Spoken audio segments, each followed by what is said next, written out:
right, before we begin, I've got two questions for you. Right, just a little sense check of feelings in the audience. The first question is this. Is candidate use of AI in the hiring process cheating? If it is, put your hand up.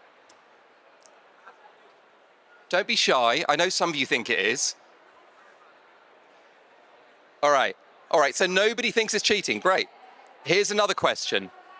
Is candidate use of AI a threat to diversity and inclusion? Put your hand up if you think it is. All right. So, by the end of this session, I'm going to ask you the same two questions. And I think opinions might have changed because we're going to make the case why candidate use of AI is a genuine threat to the integrity, fairness, and inclusion of hiring processes. And we're going to show you why that's the case. But before we do that, quick introductions. I'm Jamie Betts, founder of Neurosight, and for the last 16 years or so, I've been specializing in assessment for selection, designing end-to-end hiring processes in over 40 of the top 100 employers in the UK, from application, psychometric testing, through to offer. And I've seen how each of those components is potentially vulnerable to use of AI and what the impact might be. And I'm delighted to be joined today by Karen. Hi everybody, fantastic to see so many TA people in the audience. It's a real honour to be here and share our Virgin Media O2 experience on stage with Jamie. So I've been doing this for over 2 decades now, and one of the questions I'm always obsessed about is how do we attract, recruit, grow, retain awesome people? That's what it's all about in our world of early careers.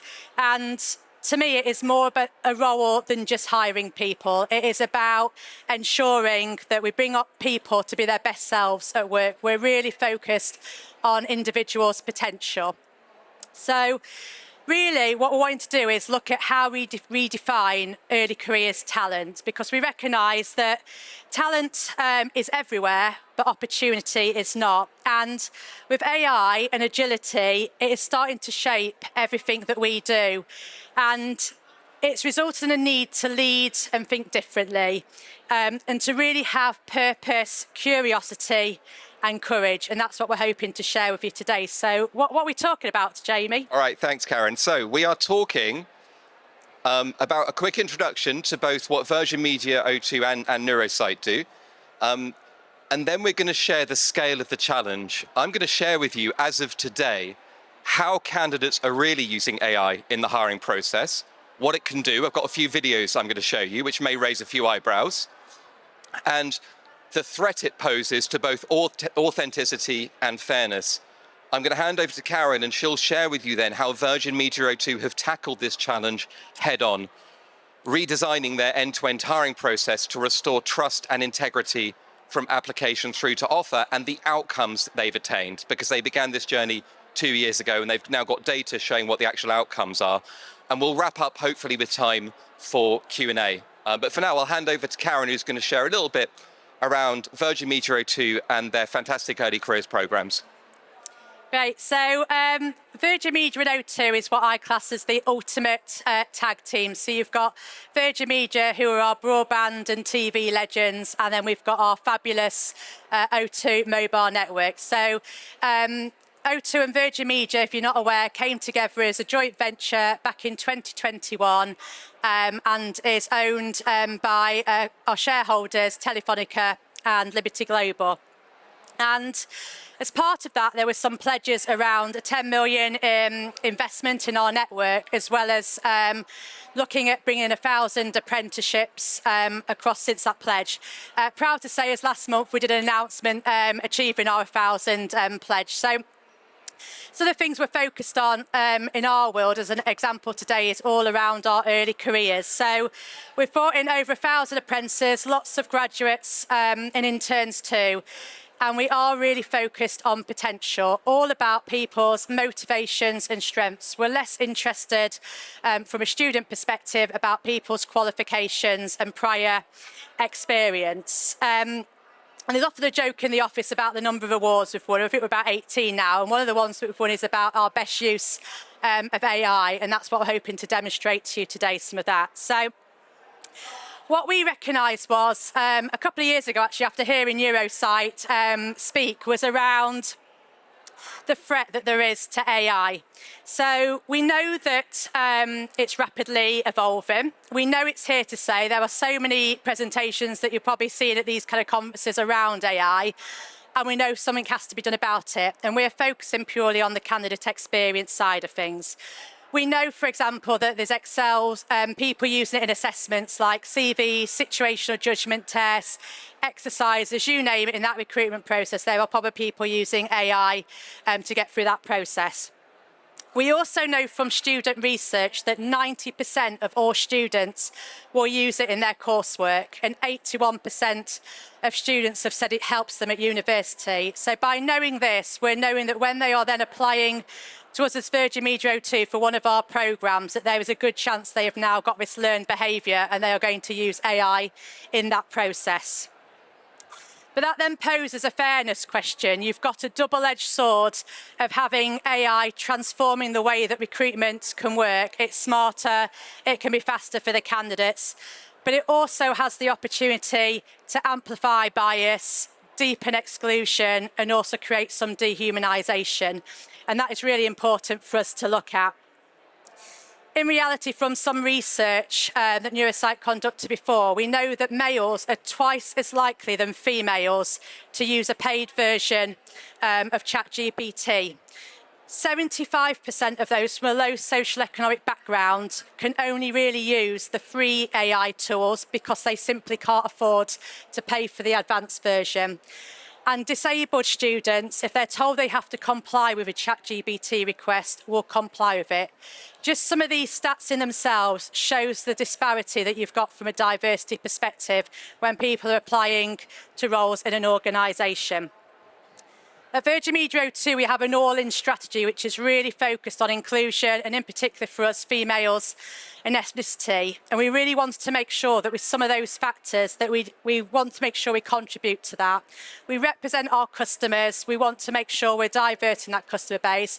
And we receive over 20,000 applications for our student programmes every year. And a lot of those people could be our customers. So we really wanted to make sure that we were being as fair as we could in this process. We also want to ensure that people are authentic, not masking themselves, ensuring that we have integrity in the programme. And we also know that we need to adapt at pace.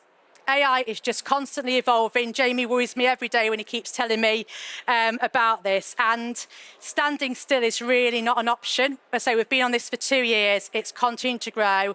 Fairness is not static in what we're doing. We're just at a particular point in time.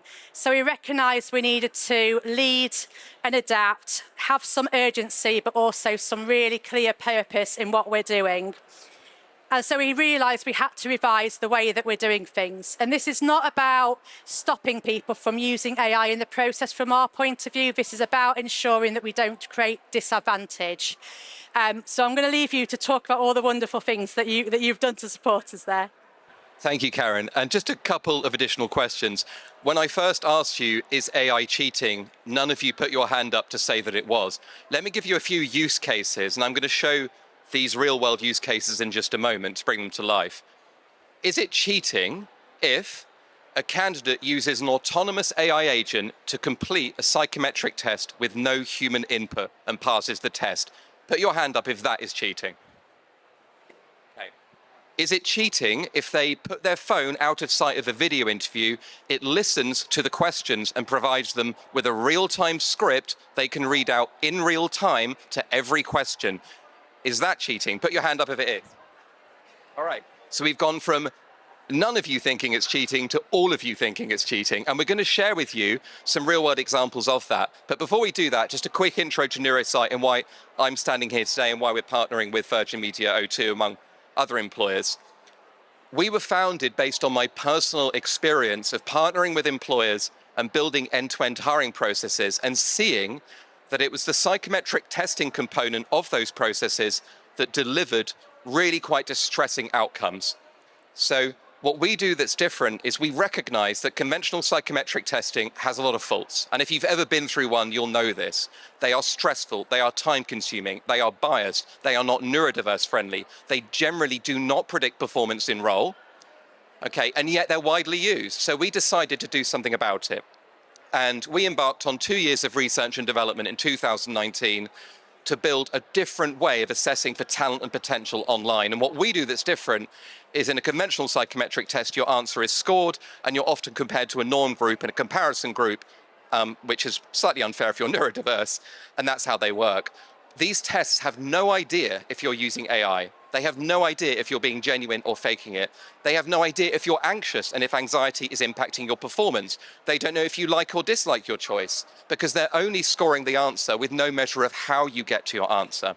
And it is the how of decision making that reveals what you're really thinking. So what we do that's different is we've built psychometric tests that measure how you're getting to your responses and what you're really thinking and feeling. And we do this because of some very significant limitations. We know, for example, that conventional psychometric tests are straightforward to fake, which leads to quality of hire issues. We know they're time-consuming and anxiety-inducing. And if you've ever taken one of these tests and the clock is ticking down, how have you felt? Can you perform at your best when you're under that kind of artificial pressure? The answer is often no, and it disproportionately impacts females. It disproportionately impacts disabled people. It disproportionately impacts people from the lowest socioeconomic backgrounds who don't have as many opportunities for employment and for whom this is really high stakes. So understanding all of these limitations, we embarked on a 2-year research and development program to build and validate a new way of assessing for talent and potential. And we took this very seriously. We had funding from the Canadian government. We went through 24 months of research. And since launching, I'm delighted to say that we're now partnering with some of the leading employers in the world, indeed and in the UK, Virgin Media O2, one of them, and we're delivering market-leading outcomes. We're delivering significantly higher accuracy, we're impeccable diversity and neurodiversity outcomes, exceptional quality of hire, some examples from one of our major customers, a 70% reduction in year one attrition compared to the previous test they used. And I should just say, when we replaced the previous test, it took 60 minutes, our test took 5 minutes, and it produced these outcomes. And given that it's only a 3 to 5 minute assessment, it's no surprise that candidates much prefer it to being put through the ringer for 30 or 40 minutes. It's also fully AI resilient because we're measuring not just what people are selecting, but how they're getting there. And if they use AI, it's obvious, it's apparent, it changes your decision-making style.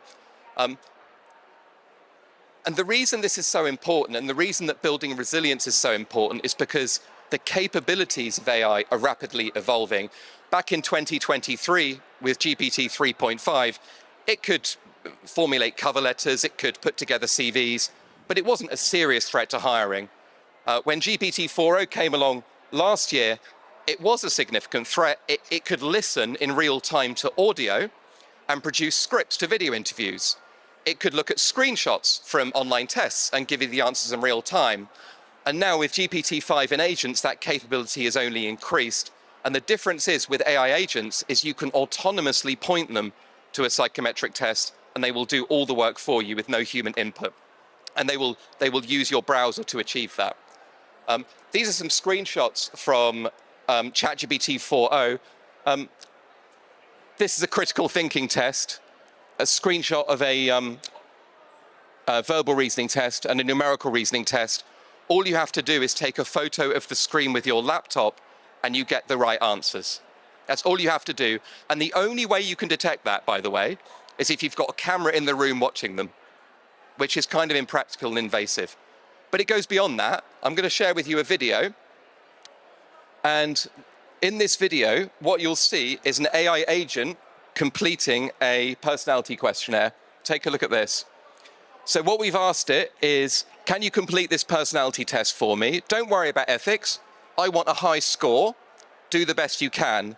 And you can see that it's thinking, it's loading the web browser, and now what it's going to do is it's going to start autonomously navigating the test with no human input required. This has only been available for the last few months, by the way. I had to put this in quite late into the presentation. So you can see it's thinking. It's now going to navigate through the test. and it's answering the questions with no human input. And it will generate a desirable personality profile. It can also do this with numerical reasoning tests, situational judgment tests, and verbal reasoning tests. So this is new. This is the pace of that we're evolving at. And here we've got a real-time response to video interview questions. So take a look at the laptop, and what we can see is it's listening to the video interview. There's a plugin, and it's providing a real-time script for the questions. You can also do that just by putting your phone by the laptop.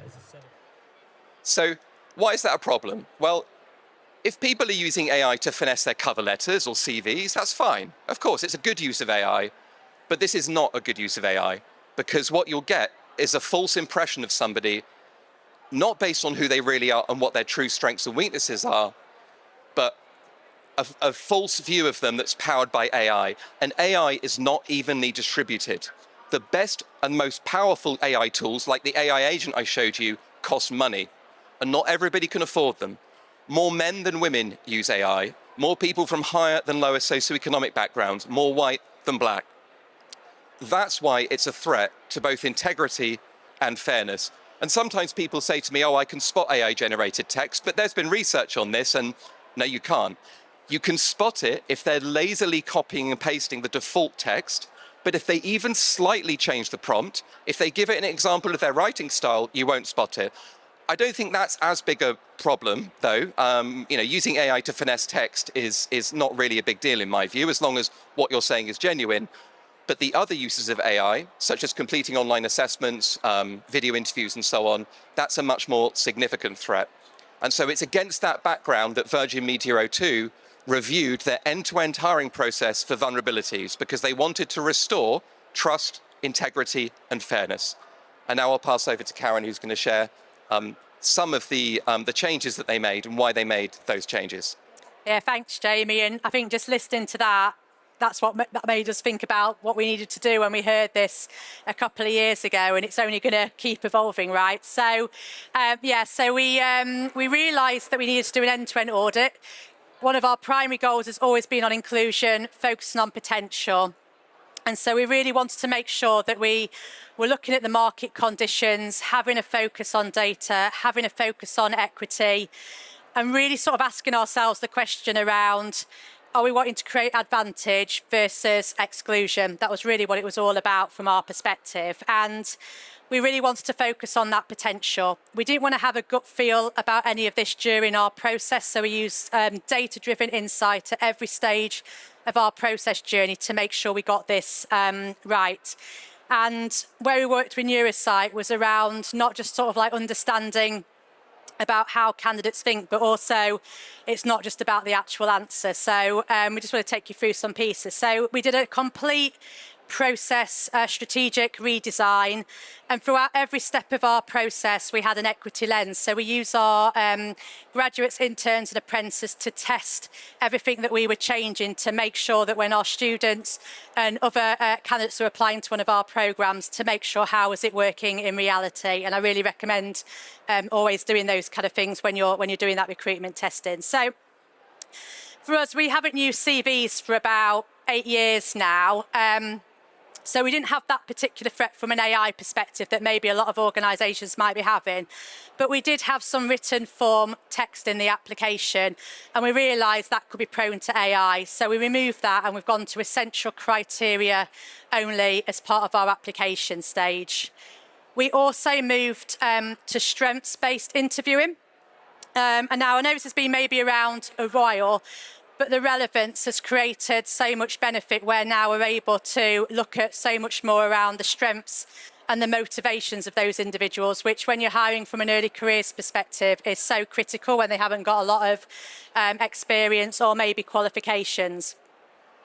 We also know that if you have a strengths-based assessment, you can't really fake what genuinely energises you, and that was really key, and one of the key things that Jamie talked to us about, and that was kind of the essence throughout some of this process. We actually moved from video interviews back to telephone interviews. We were probably one of the first adopters at Virgin Media O2 to use video interviews, and probably seems in a world where, in an age-dominated recruitment process, most people are probably using video interviews now. But we made the decision that because you could use the video interviews and it could basically talk about the typing the script out, we realised that we needed to make a change there. And we don't see that as regressive in our view, we see it as progressive. And for us, it's about the right tool for the job rather than actually where it is in terms of the recruitment ecosystem. So that has surprised a few people when we've talked about going back to that telephone interview, but it's made a real difference to us. We also, at our assessment centre, basically looked at the way that we do all our exercises. We wanted to make sure that people couldn't rehearse and have that bias, and we wanted to make sure people couldn't fake their answers. So again, we use strengths-based interviewing as part of that process. We also wanted to ensure that we looked at our situational judgment test process. It's one of our main screening processes for thousands of applications, but we realised that it could generate some ideal responses. And because a lot of the focus we've talked about already was around that authenticity, we don't want that prompt engineering responses. We recognised that we needed to move to something different, and that's where the Neurosight online test came in. So I guess we've talked about some of those and appreciate that you're all at different stages, perhaps with some of those processes. I'm giving an example very much from an early careers perspective. Some of you may not have all these stages. We are quite a large employer. We do have quite a lot of sophisticated process in place, different budgets. So hopefully that's just giving you a little bit of a flavour of some things to think about, whatever stage you are in your recruitment journey. I guess from an outcomes point of view, it did address for us some of the flaws of traditional recruitment that Jamie has talked throughout his experience with setting up Neurosight. It's made us really forward thinking and have the ability to lead and adapt. And actually, Joe probably might not like me saying this, but it's also made us think about the importance of having shorter contracts with suppliers with that need to flex. As the recruitment is changing, it's now making us think, actually, we need to make sure we were able to pivot to Neurosight because we were on shorter contracts at a time when we needed to evolve. And that was really important for us at that point in time. And it's actually ensured we've increased our agility and the way we experiment and test. As a team, we've always been doing that. We're very hot on data-driven insight, constantly reviewing our data, iterating all the time.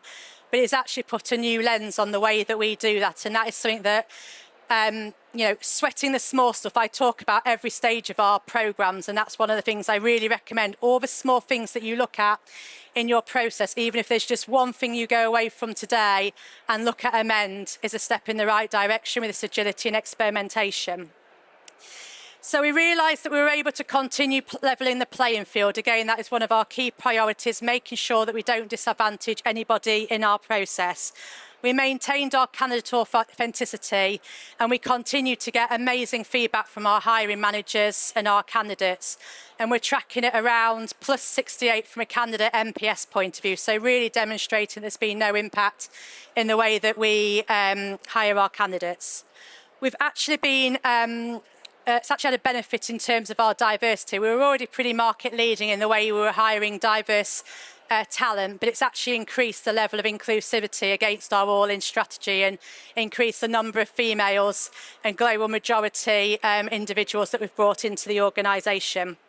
We know young people have less experience generally, and it's given us an extra lens to actually focus even more on the behaviours, their strengths and motivations than we were doing before. And actually, from a neurodiversity point of view that Jamie touched on, we've actually found that it's actually had an indirect benefit, that because we were able to focus on authenticity and reducing the anxiety in the process with a change in the way that we're using strengths-based assessment, our neurodivergent talent were actually outperforming neurotypical talent. So we've really had a great benefit from changing as a result of trying to build some AI resilience into our process. The quality of our hires has also gone up. So we've actually had more reserve candidates in the last 2 years than we've had before. And again, we're in an area, if you're recruiting graduates and apprentices, there are lots of reneges. It's quite difficult sometimes to manage as an industry. So having a really quality pool of reserve candidates has been really good for us. And we've also been able to increase our efficiency, which also links to our feedback. So through using Jamie's Neurosight approach, we've been able to have an 87% quicker time on completion of our online tests, and knowing that lots of students will be applying to, on average, around 38 different employers in that process, gives them a really good experience when they know they can do something really quick with us. And the validity has been 4.5 times higher in our process as well. So there's been some really, really strong outcomes for us. And I say we're just on the journey. So the data's just going to get better and better as we continue to work with Neurosight. And I think for us, it's been all about seeing the person rather than the polish in this. And again, coming back to that point that whether you've used AI or not, we've had these amazing results that ultimately have given us the individuals that we want on our programs to thrive and be the best versions that they can be. Thank you, Karen. And if you were to start with a blank slate and were to imagine a hiring process that delivers resilience against AI, efficiency, fairness, and great quality of hires, we would suggest it might look something like this. Everyone's flooded with applicants at the moment. Start with perhaps pre-application. Use it as a gateway to making an application, an immersive, interactive, realistic job preview that educates and informs and acts as a gateway to making an application. It builds confidence in candidates from lower socioeconomic backgrounds who may not be as clued in as those whose parents perhaps work in the corporate sector. And it encourages applicants from suitable candidates while discouraging applications from those who aren't suitable. And then bring them to a minimal online application. You can use free text application form responses if you want, but give clear guidance around use of AI and say, look, you're welcome to use AI to form these responses, but your response must reflect something personal about you. So there are some questions that work quite well in that context, such as, tell me about your moments of personal growth that have led to you making this job application. ChatGPT is trained on a lot of data, but is not trained on their life. So if you tailor questions to be highly personal, you can mitigate blind use of AI. And then, and I know I would say this, but it's pretty good, consider an online assessment designed by us. 5 minutes, neurodiverse friendly, highly accurate, fully bespoke and fully brand aligned, and quite good value for money. And then consider a live audio interview, ideally something like a strengths-based interview or something structured. Pre-recorded video, we're seeing a lot of rehearsed responses, a lot of script reading. I've spoken to many employers who are starting to struggle with those, so consider live interview, and then end with a final stage, perhaps in person. If not in person, then structured in such a way that they can't just copy and paste a load of content into AI or get an agent to do it for them.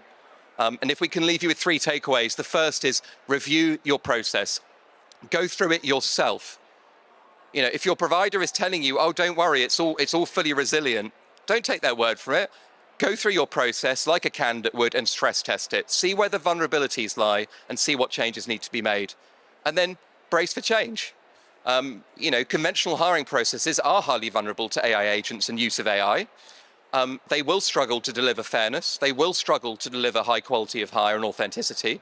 So accept that there will be some changes and then act now before it gets too late. At the moment, AI agents and advanced forms of AI are not being widely used in the general population. We're seeing higher use among the student demographics, but it's starting to filter through. So before the trickle becomes a flood, sort your hiring processes out. And, I'm going to say this as well, if your badge wasn't scanned because there was quite a queue to get in and you'd like these slide decks, please get your badge scanned either at the entrance or come to the Neurosight stand by the steps and get it scanned there, and we'll send you the deck from the session. And on that note, we'll finish. Thank you.